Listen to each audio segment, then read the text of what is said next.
os evangelhos. São eles, Mateus, Marcos, Lucas e João. E dentre esses quatro, os três primeiros, Mateus, Marcos e Lucas, eles são sinóticos. O que isso quer dizer? Que apresentam grande semelhança entre os fatos narrados. O Evangelho de Mateus, ele foi escrito em hebraico. Os outros três foram escritos em grego. O Evangelho de Mateus foi escrito em hebraico porque foi destinado aos judeus. Já o Evangelho de Marcos, ele foi destinado aos romanos. O Evangelho de Lucas aos gregos e o Evangelho de João à igreja.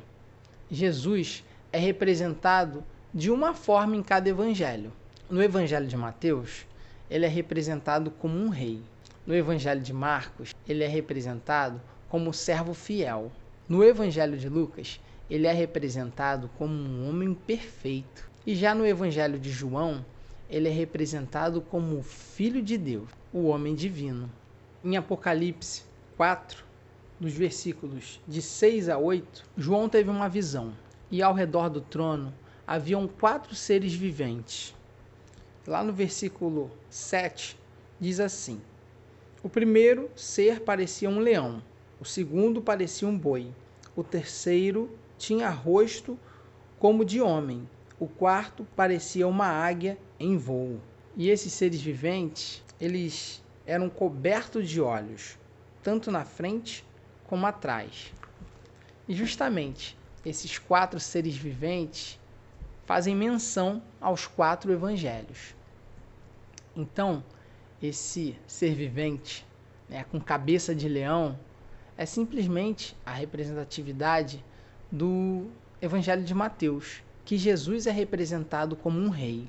Daí a figura do leão. Já no Evangelho de Marcos, em que Jesus é representado como um servo fiel, na visão de João, esse ser vivente tem a cabeça de um boi. No Evangelho de Lucas, em que Jesus é representado como um homem perfeito, na visão de João, esse ser vivente, ou seja, esse evangelho, ele tem a cabeça de um homem. E por fim, no Evangelho de João, em que Jesus é representado como o Filho de Deus, o homem divino, na visão de João, esse ser vivente tem a cabeça de águia. Desta forma, a visão que João teve, descrita em Apocalipse 4, de 6 a 8, ela representa os 4 evangelhos de Jesus Cristo. Só que há uma pequena diferença entre a visão que o profeta Ezequiel também teve a respeito de 4 seres viventes, descritos em Ezequiel capítulo 1, versículos 5, 6 e 10.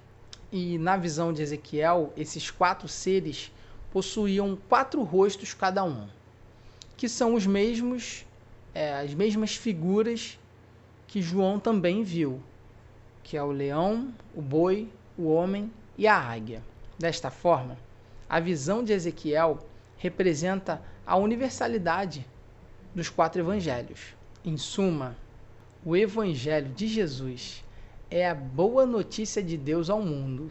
Por meio da morte e ressurreição de Jesus Cristo, somos perdoados pelos nossos pecados, religados a Deus e salvos da condenação eterna.